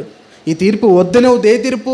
నీలో పాపం పెట్టుకుని ఇతరులు చెబితే ఎలాంటి తీర్పు అది? నాకు ఇష్టమే లేదు. అది నువ్వు వేషధార అవుతావు అప్పుడు కదా, నువ్వు వేషధార అవుతున్నావు. కాబట్టి వేషధారి పరలోకానికి అర్హులా అంటే అస్సలు కానే కాదు. ఒకసారి ఆలోచించేద్దాం. మనలో ఏమైనా లోపాలు పెట్టుకుని ఇతరులు చెప్తున్నామా? ఆలోచించాలి. ఇతరులు ఒక వ్యక్తిని సరి చేయాలి అని అంటే నేను ఎలా ఉండాలి? ఫస్ట్ ఆఫ్ ఆల్ ఎన్నో లోపాలను సరిదిద్దుకుంటూ ఉండాలండి. ఫస్ట్ ఆఫ్ ఆల్ నన్ను నేను సరిదిద్దుకుంటూ ఉన్నప్పుడే ఇతరులు నేను బలపరచగలను, ఇతరులకు నేను చెప్పగలను. ఇవేమి నన్ను నేను చేసుకోకుండా ఎవరు చెప్తున్నాను అనుకోండి మాటకి, అలాంటి వారిని దేవుడు చూపిస్తున్న మాట, నువ్వు వేషధారి. ఇలాంటి నువ్వు తీర్పు అసలు వద్దు, నువ్వు చెప్పకపోయినా పర్లేదు కదా. ఇలాంటి తీర్పు వద్దు, ఇలాంటి చెప్పడం అసలు వద్దు అని చెబుతున్నాడు. అలాంటి తీర్పు ఇక్కడ చెయ్యొద్దు అంటున్నాడు అండి ఇక్కడ. అందుకని వేషధారి అని చెబుతున్నాం. 5వ వచనంలో వేషధారి మొదట నీ కంటిలోనున్న దూలము తీసివేసుకున్నాము. ఏం చేయమంటాడు? నీలో ఉన్నదే పెద్ద పాపం. ఫస్ట్ ఆఫ్ ఆల్ అతను తీసేసుకో. నేను లోపాలు కనపడట్లేదు. ఒకసారి అద్దం దగ్గరికి వాక్యం దగ్గరికి ఒకసారి వచ్చిన తర్వాత మళ్ళీ ఎన్నో లోపాలు ఉన్నాయి కనపడుతున్నాయి కదా. మరి కనపడుతున్నా సరే తీసుకోకపోతే ఏంటి ప్రయోజనం? దెబ్బ తలిగినా సరే దానికి ట్రీట్మెంట్ చేయకపోతే అది బాగవుతుందా? లేదే. కాలు ఇరిగిపోయినా మనం అలాగే ఉంటామా? చెయ్యి ఇరిగిపోయినా అలాగే ఉంటామా? ఒక చిన్న దెబ్బ తలిగితేనే మరి ఏం చేస్తాం? పరిగెత్తుకుని హాస్పిటల్కి వెళ్తాను. ఆలోచించారు మనలో ఉన్న లోపం ఏంటి కదా. ఒక వ్యక్తికి చెబుతున్నామంటే ఫస్ట్ ఆఫ్ ఆల్ మనల్ని మనం సరి చేసుకోవాలి. అందుకని చెబుతున్న మాట, ఫస్ట్ ఆఫ్ ఆల్ ఏం చేయమంటే, మొదట నీ కంటిలోనున్న దూలమును తీసివేసుకొనుము, అప్పుడు నీ సహోదరుని కంటిలో ఉన్న నలుసును తీసివేయుటకు నీకు తేటగా కనబడుతుంది. నీకు తేటగా ఎప్పుడు తేటగా కనబడుతుంది? ఎప్పుడు నీట్గా నువ్వు తీయగలవు కంటిలో ఉన్న నలుసును? ఇప్పుడు నాకు కళ్ళు కనపడవండి సరిగ్గా, ఎవరో కంట్లో నలుసు పడింది, నేనేం చేయాలి? అప్పుడు సైలెంట్గా ఉండాలి. నాకు కనపడలేనప్పుడు నేనేం చేస్తున్నానట, కనపడే వ్యక్తిలాగా దగ్గరికి వెళ్ళి ఎలా పడితే అలా చేస్తూ కన్ను పోగొట్టానంటే ఇప్పుడు ఎలా ఉంటుంది ఇప్పుడు పరిస్థితి? దాన్ని ఏమంటారు చెప్పండి జనరల్గా? ఒరే నీకే కనపడవు, ఎందుకు అంత దగ్గరికి వెళ్ళి నువ్వు ఇలాంటివి చేసావు? కనపడే వాళ్ళు వచ్చి చేస్తే ఒక విధంగా ఆ నలుసు ఏంటో బయట తీస్తారు కదా. అలాగే ఇప్పుడు అడ్డుగా ఉంది ఏంటి? ఒక దూలం అడ్డుగా ఉంది మన కంటికి. ఇప్పుడు జనరల్గా కనిపించేదిగా ఇప్పుడు అడ్డం పెట్టుకుని ఇట్లాగా అడ్డం పెట్టుకుని పరిగెత్తగలరా? మీరు అడ్డం పెట్టుకుని మీరు నడచగలరా? నడచలేరే. ఇది తీసేస్తేనే మీకు తేటగా కనపడుతుంది ముందేంటో. ఇది తీసేయాలంటే అర్థం ఏంటి? మన కంటిలో ఉన్న లోపం తీసేస్తేనే కదా అతనిలో ఉన్నటువంటి ఆ చిన్న నలక మనకు కనపడుతుంది. తీసివేయాలన్నా కూడా మనకి నలక నీట్గా కనపడితే తీసేయగలము. మరి అది కనపడాలి తేటగా అంటే మనం ఏం చేయాలి? మనలో ఉన్న దూలాన్ని తీసేయాలి, మన లోపాన్ని తీసేయాలి, మనలో ఉన్నటువంటి ఆ పాపాన్ని మొట్టమొదటిగా తీసివేయాలి. అప్పుడైతేనే ఎదుటివారిలోనున్న ఆ యొక్క నలుసుని చిన్నదే. ఈ రెండిటి సంభాషణలోని బైబిల్లో ఒక ఇద్దరు వ్యక్తులు కనపడతారు. గుర్తుకు వచ్చింది ఎవరైనా? ఎవరు? వాళ్ళేనా? ఆలోచించండి ఒకసారి. సేమ్ వీళ్ళిద్దరులాగా ఇప్పుడు దూలము ఒక వ్యక్తి అనుకుందాం, నలుసు అనే వ్యక్తి అనుకుందాం. ఇద్దరు వ్యక్తులు కనపడతారు బైబిల్లో. వాళ్ళేనా? వాళ్ళే. ఇంకా ఎవరు? చూద్దాం ఒకసారి. వాళ్ళ మాట తీరు కూడా ఎలా ఉందంటే చూద్దాం ఒకసారి. మత్తయి సువార్తలో ఎన్నో అధ్యాయం? లూకా సువార్తకు వద్దామండి. లూకా సువార్త 18వ అధ్యాయం. లూకా సువార్త 18వ అధ్యాయం 9వ వచనం చూద్దాం ఒకసారి. ఏమంటున్నాడు? తామే నీతిమంతులమని. ఇక్కడ బాగా ఆలోచించాలి. ఇప్పుడు మనకు ఆ లోపం ఉన్నప్పుడు మనం ఏం చేయాలి? ఆ లోపాన్ని తీసివేసుకోవాలి. కానీ తీసివేసుకోకుండా మనం ఏం చేస్తున్నాం తెలుసా? నేను చేయడానికి వెళ్ళిపోతున్నాను, అతను మార్చడానికి వెళ్ళిపోతున్నాను, అతను సరిదిద్దడానికి వెళ్ళిపోతున్నాను అని మనము గొప్పలు చెప్పుకుంటాం. అంటే సేమ్ యాజ్ ఇట్ ఈస్గా సుంకరి పరిసేలాగా. చూద్దాం. తామే నీతిమంతులమని. తామే నీతిమంతులమని ఎవరు? మన కంటిలో దూలం పెట్టుకొని అనుకుంటుంటారు చూడు కొంతమంది. అర్థమవుతుంది అన్నమాట. మన కంటిలో మనలో ఎన్నో పాపాలు పెట్టుకొని, మనలో ఎన్నో లోపాలు పెట్టుకొని, అది అతను చాలా తప్పండి. అసలుకి ఎంత చెడ్డోడు అంటేనండి అతను అని మనం అతనికన్నా ఇంకా పెద్ద చెడ్డోళ్ళం కదా. మనం భోజనం చేస్తాం కదా, షాప్కి బయటికి వెళ్ళిపోయినప్పుడు హోటల్లో ఒక వ్యక్తి ఏం చేశారంటే చేయి కడుక్కోకుండా కడుక్కోవడానికి వెళ్ళిపోతున్నాడట. అన్నం తిన్నాడు, కడుక్కోలేదంటే చేయి. ఎదుటి వ్యక్తి చేయి కడుక్కోకుండా వెళ్ళిపోతుంటే ఒరే నువ్వు చేయి కడుక్కోలేదురా అంటున్నాడట. కానీ ఇతనే చేయి కడుక్కోలేదు. కానీ అతను చేయి కడుక్కోనని వ్యక్తిని ఏం చెప్తున్నాడు? నువ్వు కడుక్కో అంటే నీ చేయి నువ్వు కడుక్కోవానంటే అస్సలు. అలాంటి వారు గురించి చెబుతున్న మాట ఏంటంటే తామే ఎలా ఫీల్ అవుతారట? తామే నీతిమంతులమని తమ్ము నమ్ముకొని. ఎవరు నమ్ముకుంటారట? దేవుని నమ్ముకోరు అసలుకి. దేవునికి భారం వేరు. వారికి వారే మేమే గొప్ప వాళ్ళం, మేమే జ్ఞానవంతులం, మాకు తప్ప జ్ఞానం ఎవరికి ఉంది, మేము చేసినట్టుగా ఎవరు చేస్తారు, ఇలాంటివన్నీ ఆ మనిషిలో ఉంటాయట. దూలం అంటే తనలో పాపం పెట్టుకున్న వారిలో ఉంటాయట. అవునా? చూద్దాం ఒకసారి. చాలా జాగ్రత్త ఆలోచించాలి సందర్భాన్ని. తామే నీతిమంతులమని తమ్మును తాము నమ్ముకొని ఇతరులను ఏం చేస్తారట? తృణీకరిస్తారంట. అంటే వద్దని తిరస్కరిస్తారట. ఎవరు? నీతిమంతులు అని అనుకుంటూ ఉంటారు కదా భ్రమలో, కదా భ్రమలో అంటే అర్థం ఏంటి? లేకపోయినా ఉన్నట్టుగా ఊహించుకుంటుంటారు చూడు, వారిని పిచ్చివాళ్ళు అని అంటారు. ఇప్పుడు కుర్చీ లేదండి, అయినా సరే కుర్చీ మీద కూర్చున్నట్టుగా ఊహించుకుంటే, కారు లేకపోయినా తోలుతున్నట్టుగా ఊహించుకుంటే, బండి లేకపోయినా పోతున్నట్టుగా ఊహించుకుంటే, ఇల్లు లేకపోయినా ఇంట్లో ఉన్నానని ఊహించుకుంటే, కదా మైక్ లేకపోయినా మైక్ ఉన్నట్టుగా చెబుతుంటే, కదా ఇదంతా ఏంటి? భ్రమ. వారిని పిచ్చి వాళ్ళు అంటుంది లోకం, కదా. అందుకనే భ్రమలో ఉంటున్నారంటే ఎవరు? కంటిలో దూలమును పెట్టుకున్నవారు, అంటే కంటిలో తమలో పాపంలో ఉన్నవారు. అదే చెబుతూ తమకు తామే నీతిమంతులమని తమ్ము నమ్ముకొని ఇతరులను తునీకరించు కొందరితో ఆయన ఈ ఉపమానం చెప్పాను. ఏ ఉపమానం చెప్పాడట? ఏ ఉపమానం చెప్పాడు? మరలా ఇక్కడికి వచ్చేసరికి ఇందుక మనం మత్తయి సువార్త చదువుకున్న 7వ అధ్యాయంలో ఉపమానం ఉంది, దానికి సంబంధించిన కొద్దిగా యాడ్ చేసే ఉపమానం అండి ఇది కూడా. ఆ ఉపమానం ఏంటి? నలుసు దూలము. ఈ రెండింటికి సంబంధించినది మరొక ఉపమానం ఇదే. ఏంటి? చదువుదాం కింద. ప్రార్థన చేయుటకై ఇద్దరు మనుషులు దేవాలయమునకు వెళ్ళిరి. వారిలో ఒకడు పరిసయ్యుడు, ఒకడు సుంకరి. పరిసయ్యుడు నిలబడి దేవా నేను చోరులను అన్యాయస్తులను వ్యభిచారులనైనా ఇతర మనుషుల వలనైనను ఈ సుంకరి వలనైనను ఉండనందుకు నీకు కృతజ్ఞతాస్తుతులు చెల్లించుచున్నాను. వారమునకు 2 మారులు ఉపవాసం చేయుచు నా సంపాదన అంతటిలో 10వ వంతు చెల్లించుచున్నానని తనలో తాను ప్రార్థించుచున్నాను. ఏం చేస్తున్నాడు ప్రార్థన దేవునికి? అంటే కనిపించే వస్తువు నేను ఇస్తున్నాను తండ్రి, నీకేం కావాలి? ఆ ఇస్తున్నప్పుడు మాట తీరు ప్రవర్తన ఎలా మార్పించుండండి. అక్కడ ఇవ్వడం చెడ్డదని కాదు, అక్కడ ఇచ్చిన తర్వాత దేవునికి మనం ఎలా ఉండాలి? లోబడి భయభక్తులతో జీవించాలి. కానీ ఇచ్చే ఈ యొక్క పరిసయ్యుల్లో అసలుకి ఆ పరిసయ్యుడు ఎలాంటి వాడు? అసలుకి ఆలోచించాలి. యేసుక్రీస్తు ఎన్నోసార్లు శిష్యులను ఈ పరిసయ్యులు శాస్త్రాలు ఏం చేశాడు? ఎన్నోసార్లు తిట్టాడు, మీరు సున్నకొట్టిన సమాధులని, కదా. ఎందుకు? వాళ్ళు చెప్పేదోటి చేసేదోటి.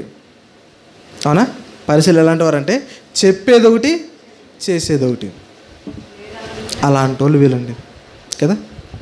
అందుకనే వీళ్ళందరి గురించి చెబుతున్న మాట ఏంటంటే వీళ్ళిద్దరి గురించి ఫస్ట్ ఈ వచనంలో ఫస్ట్కి మనం చదువుకున్న మాట ఏంటి? ఇంతవరకు మనం చదువుకున్న తామే నీతిమంతులు అనుకుంటారంట. ఎవరు? ఈ పరిసయ్యులు. ఎందుకు?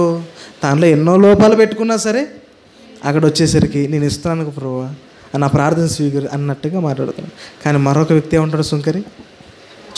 అయితే సుంకరి దూరముగా నిలుబడి ఆకాశం వైపు కనులెత్తి చూచుటకైనను ధైర్యము చాలక రొమ్ము కొట్టుకొనుచు దేవా పాపినైన నన్ను కరుణించమని పలికెను. ఇతను పాపాలను ఒప్పుకుంటున్నాడా? చెప్పండి. ఒప్పుకుంటున్నాడు. ఇతరుల మీద ఏమైనా ఆ పరిస్థితి మీద కానీ అతని మీద ఇంకా వేరే వ్యక్తి మీద కానీ ఏమైనా మాట్లాడుతున్నాడు అక్కడ? లేదు. పాపాలు ఇంకా కప్పుకోవట్లేదు కానీ ఒప్పుకుంటున్నాడు దేవుని ఎదుట. కానీ ఈయన ఇంకా నేను బ్రతికినట్టుగా ఎవరు బ్రతుకుతున్నారు? తామే నీతిమంతులు అన్నంత ఆలోచనతో ఉన్నారు. ఇలా బ్రతుకుతూ తీర్పు తీరిస్తే కరెక్టేనా? అందుకనే ఇలాంటి తీర్పే వద్దు అంటున్నాడంటే దేవుడు. ఈ 7వ అధ్యాయంలో ఉన్న సారాంశం ఏంటంటే తీర్పు తీర్చండి, కానీ ఎలాంటి తీర్పు వద్దంటున్నాడు తెలుసా? మనలో ఎన్నో పాపాలు తప్పులు పెట్టుకొని నువ్వు సహోదరుని ఎందుకు నువ్వు తప్పు చేస్తున్నా ఎందుకు చెబుతున్నావు? ఇక్కడ ఫస్ట్ ఆఫ్ ఆల్ మనం ఏం చేయాలి? మనము ఒక స్థితిలో మనం ఉండాలి. పాపాన్ని తీసుకుని చెప్పామనుకోండి అది చాలా ఫలభరితమైనదిగా ఉంటుంది. అందుకని ఇలాంటి తీర్పు వద్దు అంటున్నాడు అండి. వద్దు అంటున్నాడు. తీర్పు తీర్చేటప్పుడు మనం ఏం చేయాలి ఒకసారి ఆలోచించేయాలి కదా. నేను తీర్పు అతను మార్చగలదా? ఒకవేళ అతనికి నేను చేసే తప్పులు తెలిసినాయి అనుకోండి, నేను చెప్పనా వింటాడా? అస్సలు ఏంటండి అసలు.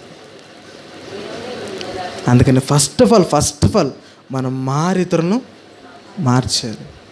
మనమే మార్పు లేకోకుండా మనమే ఇంకా వదిలివేయవలసినవి, విసర్జించవలసినవి మనలో పెట్టేసుకొని ఇతరులు చెప్తే మానగర్రా? అస్సలు మారడానికి కూడా ఇంకా దూషిస్తారండి దేవుణ్ణి. ఇంకా మనం దూషిస్తే ఏమవుతుంది? దేవుడు దూషింపబడా? కన్ఫర్మ్ అండి. అందుకని ఫస్ట్ మనం మారాలి. మనం మారే ఒక పని ఒక పని చేసినా చాలండి, దేవుడు చాలా సంతోషపడతాడు. మనం మారుకోకుండా ఎన్ని చేసినా అది వేషధారణ కింద అవుతుంది. అవునా? ఇతను వేషధారే కదా, ఎవరు పరిసేయుడు కూడా. అతను వేషధారిగా ఉంటూ ఎన్ని ఇస్తాను లెక్కలేక వస్తాయి అనుకుంటున్నాడు అతను ఆలోచన ఏంటంటే, ఇస్తున్నాను కదా దేవుడు నన్ను ఆశీర్వదిస్తాడు, ఇలా లెక్కలోకి వస్తున్నాడు. కానీ నేను చేసే తప్పులేంటో అని ఆలోచించలేకపోతున్నాడు కదా. కనుక మనలో ఎన్ని లోపాలు ఉన్నాయి. ఒకసారి ఒక సహోదరుని మాట్లాడాలంటే ఫస్ట్ మనదేంటో మనం తెలుసుకోవాలి, గ్రహించాలి. అందుకనే ఒకసారి రోమపత్రిక వద్దామండి. రోమపత్రిక 2వ అధ్యాయం.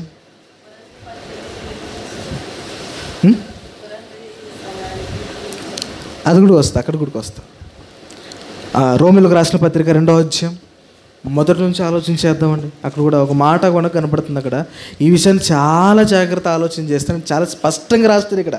కాబట్టి రోమిలకు రాసినటువంటి పత్రిక 2వ అధ్యాయం మొదటి వచనంలో చెప్తున్న మాట ఏంటో చాలా జాగ్రత్తగా ఆలోచించేద్దాం. కాబట్టి తీర్పు తీర్చు మనుషుడా నీవెవడైనను సరే ఏమంటాడు ఇక్కడ? తీర్పు తీర్చే నువ్వు అధికారివా, ఒక విశ్వాసవా, లేకపోతే వగైరా ఎవరైనా సరే ఫస్ట్ ఆఫ్ ఆల్ నువ్వేం చేయాలి చెబుతున్నాడు అప్పుడు. కాబట్టి తీర్పు తీర్చు మనుషుడా నీవెవడవైనను సరే నిరుత్తుడవై ఉన్నావు. దేని విషయంలో ఎదుటి వారికి తీర్పు తీర్చుచున్నావో దాని విషయములలో నీవే నేరస్తుడవని తీర్పు తీర్చుకొనుచున్నావు. ఏం జరుగుతుంది ఇక్కడ? బాగా ఆలోచించాలి మాటలు. మరలా చదువుతా, 2వ వచనం నుంచి చెబుతున్న మాట ఏంటి? అదే మొదటి వచనంలో కాబట్టి తీర్పు తీర్చు మనుషుడా నీవెవరైనను సరే నిరుత్తుడవై ఉన్నావు. దేని విషయములలో ఎదుటి వానికి తీర్పు తీర్చుచున్నావో దాని విషయములోనే నీవు నేరస్తుడివి అని తీర్పు తీర్చుచున్నావు. అతడు దొంగ, నేను దొంగతనం చేయకపోయినా నేను చేస్తున్నాను, నువ్వు దొంగ అని చెబుతున్నాను. కానీ దొంగతనం చేస్తూ నేను చెప్పాను అనుకోండి, నేనే దొంగ అని నువ్వు చెప్పుకో, నీకు అర్థం కావట్లేదు అంతే. అదనమాట ఇది. అతను దొంగ, నీ దొంగతనం చేయకపోయినా చెబితే ఒక రీతిగా ఉంటుంది. నీ దొంగతనం చేసి నేను చెప్పాను అనుకోండి, నువ్వు చెబుతున్న ప్రతి మాట అతనికే కాదు నీకు కూడా వర్తిస్తున్నాయి. నువ్వు దొంగ అంటే నువ్వు చేస్తున్నది ఏంటి? నువ్వు కూడా అదే చెబుతున్నాడు. నువ్వు వేషధారివి, లేకపోతే నువ్వు ఇలా చేస్తున్నావు, నాతో ఇలాగా ప్రవర్తిస్తున్నావు, ఇవన్నీ మనం మాట్లాడుతుంటాం కదా. ఒక సహోదరు మీద తప్పు మోపుతుంటాం కదా. ఆ మోపేటప్పుడు నాలో అవేమన్నాయేమో ఆలోచించాలి. ఒకవేళ ఉంటే అవి నాకు కూడా వర్తిస్తాయి, నన్ను కూడా అవి తీరుస్తాయి. నువ్వే తీర్పు తీర్చుకుంటున్నావు అంటున్నాడు అక్కడ. తర్వాత ఏమంటున్నాడు? ఏలయనగా తీర్పు తీర్చు నీవును అట్టి కార్యములే చేయుచున్నావు కావా.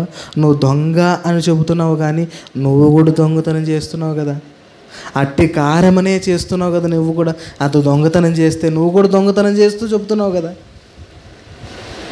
అని చెబుతున్నావు. ఇంకేమంటాడు తెలుసు కింద? అట్టి కార్యములు చేయువారి మీద దేవుని తీర్పు సత్యమును. ఇది ఒక రకమైన తీర్పు, ఇది దేవుని తీర్పు. ఎన్ని తీర్పులు ఉన్నాయి బైబిల్లో? 2 రకాలు. ఒకటి దేవుని తీర్పు, ఒకటి మనుషుల తీర్పు.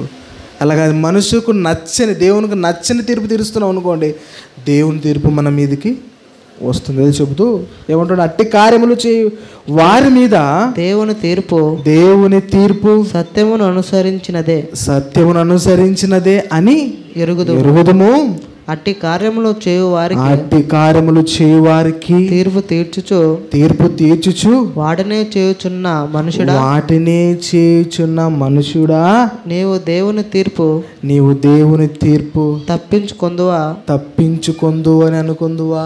ఏమంటున్నాడు, ఒకవేళ ఎవరు చూడట్లేదు కదా నువ్వు చెప్పచ్చు, కానీ దేవుని తీర్పు అంటే ఒకటి ఉంది కదా, ఆ రోజు ఆయన తీర్పులో నువ్వు కన్ఫామ్గా నిలబడతావు.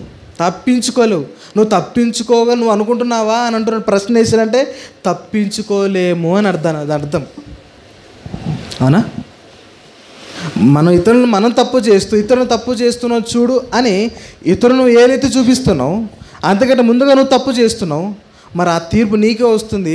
అలాగ బ్రతుకుతున్న నీకు దేవుని తీర్పు కూడా ఏమవుతుంది, కన్ఫామ్గా నాశనం నీ మీదకి వస్తుంది. మరలా చదువుదామాట, ఏమంటే చక్కర ఇచ్చేటువంటి దేవుడు, అట్టి కార్యములు చేయవారి మీద దేవుని తీర్పు. 3వ వచనంలో అట్టి కార్యములు చేయవారికి తీర్పు తీర్చు వాటినే చేయుచున్న మనుషుడా నీవు దేవుని తీర్పు తప్పించుకొందు అనుకుంటావా? అసలు తప్పించుకోగలవు నువ్వు? తప్పించుకుందు నువ్వు అనుకుంటున్నావా? అది అసలుకి జరిగే పని. ఎక్కడ దాక్కున్న దేవుడు తీసుకొని వస్తారు. ఇంకేమంటాడు కింద, లేదా దేవుని అనుగ్రహము మారు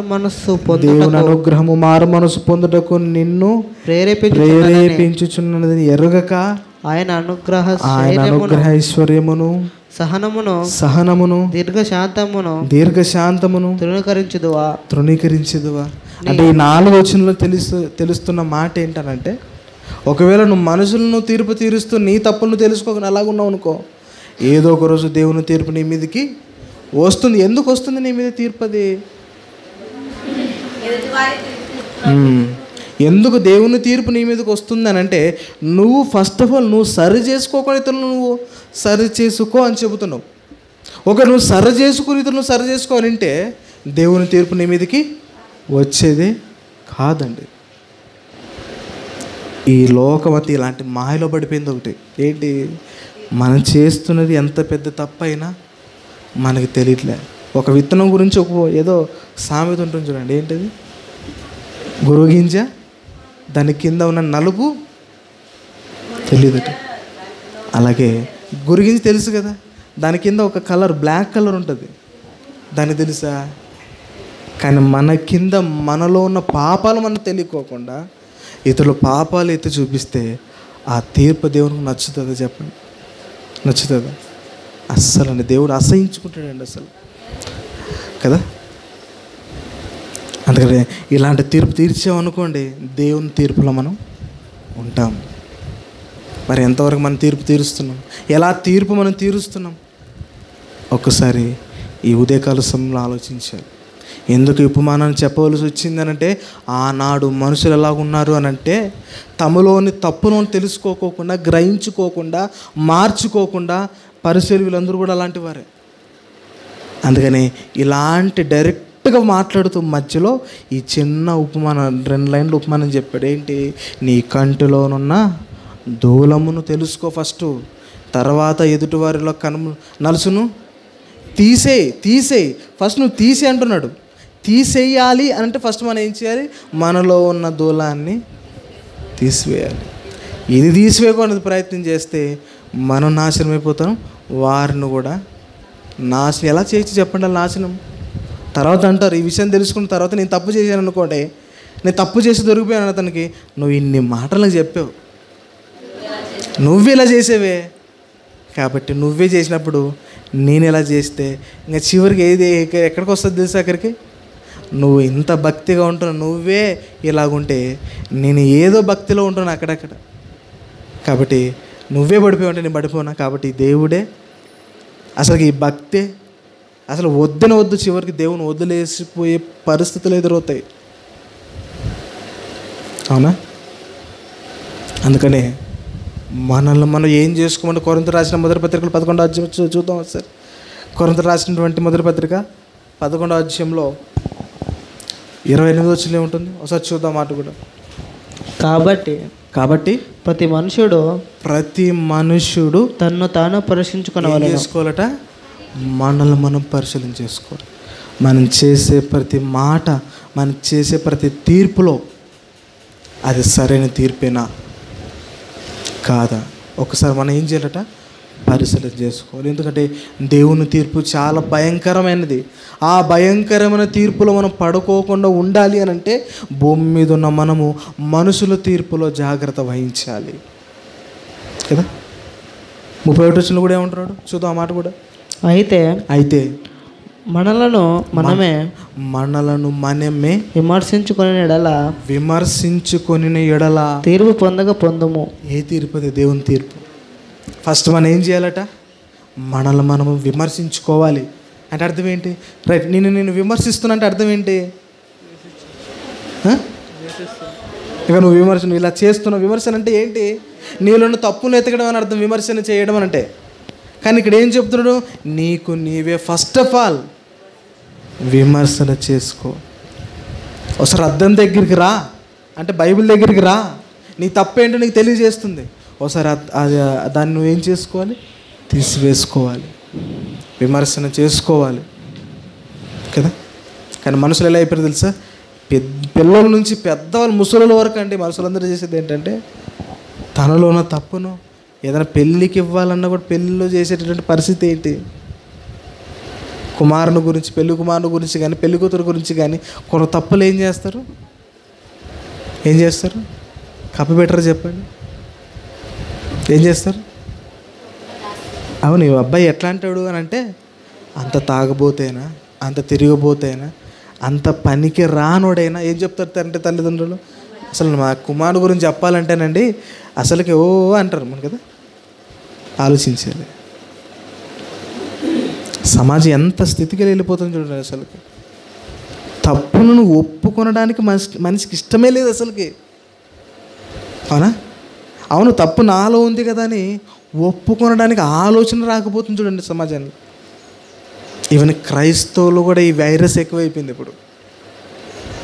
ఏ వైరస్? ఒప్పుకునే వైరస్ కదా. కనుక రాజకీయ నాయకులను ఉదయం లేచినప్పటి నుంచి ఏం చేస్తారు, యువతల మీద అవతల వాళ్ళు యువతల మీద. ఆఖరి సంఘాలు కూడా ఇలాగైపోయి ఏంటి, నీ సంఘం అంటే నీళ్ళ ఈ సంఘం అంటే ఇతని మీద అతని మీద. ఈ పాస్టర్లు కూడా అలాగే అయిపోయారు ఆఖరికి కదా.